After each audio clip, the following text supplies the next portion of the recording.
One of the first questions people ask when considering buy-to-let is how much deposit they will need.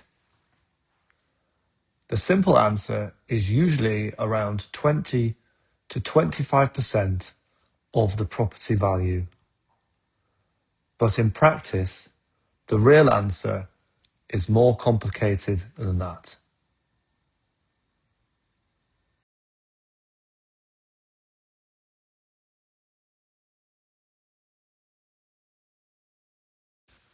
Most buy-to-let mortgages in the UK require a deposit of around 20 to 25%.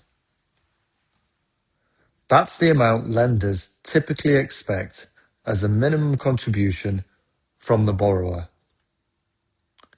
However, this figure only represents part of the total upfront cost of buying a rental property.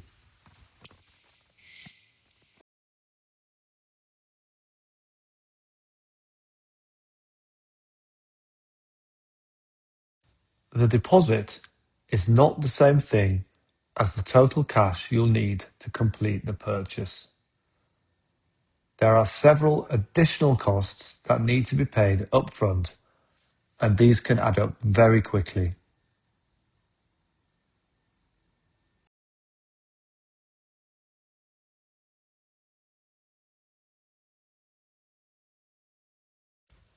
In addition to the deposit, you will usually need to pay stamp duty, legal fees, a valuation fee, and potentially broker fees. These costs are payable regardless of how the property performs afterwards.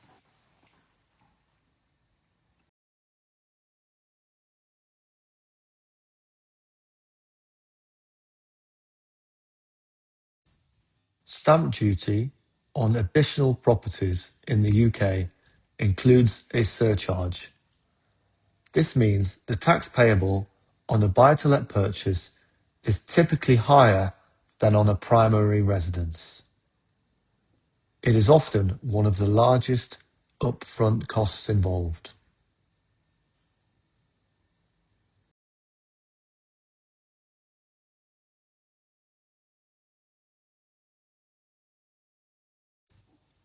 After completion, there may be also costs involved in preparing the property for tenants. This can include repairs, basic furnishings, and safety checks such as gas or electrical certificates. These setup costs are sometimes overlooked when budgeting for a buy-to-let property.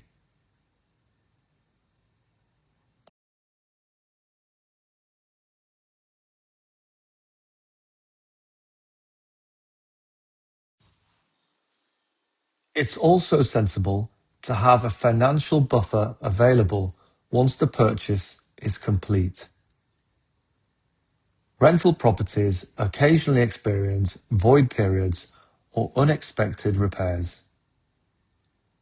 Having the funds available can prevent small issues from becoming larger financial problems further down the road.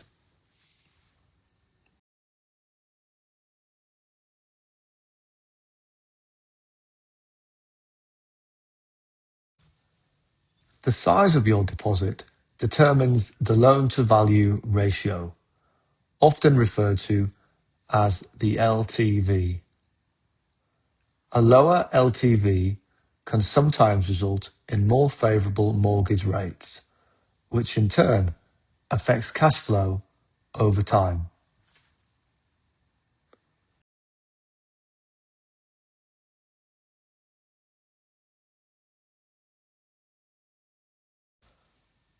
Contributing a larger deposit can improve resilience by reducing monthly mortgage costs. This can make it easier for the property to support itself during void periods when expenses arise.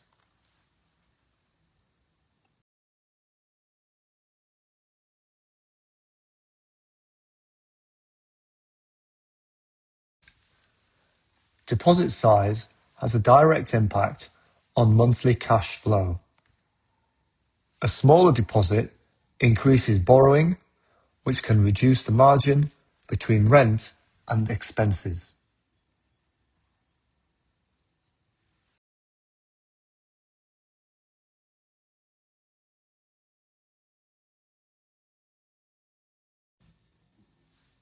The amount of deposit that feels comfortable depends on your wider financial situation. Some landlords prefer to retain liquidity, while others prioritize lower borrowing.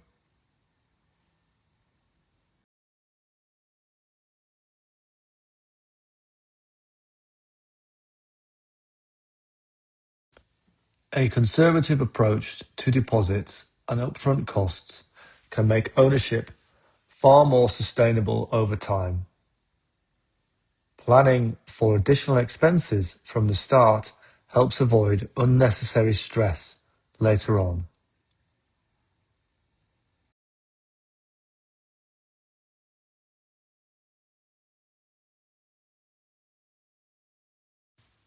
One of the most common mistakes is budgeting only for the deposit and ignoring other upfront costs.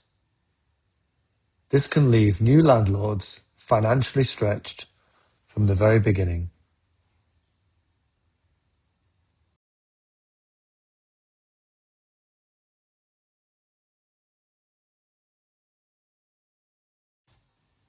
In practice, the real deposit needed for buy-to-let is the deposit plus all the associated upfront costs. Thinking in these terms leads to more realistic planning for your buy-to-let.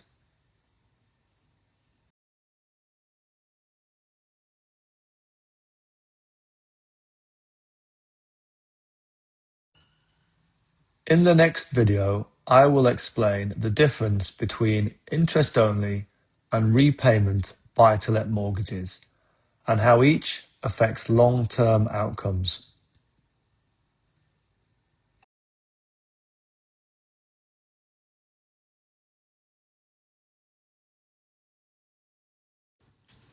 This is the Practical Landlord.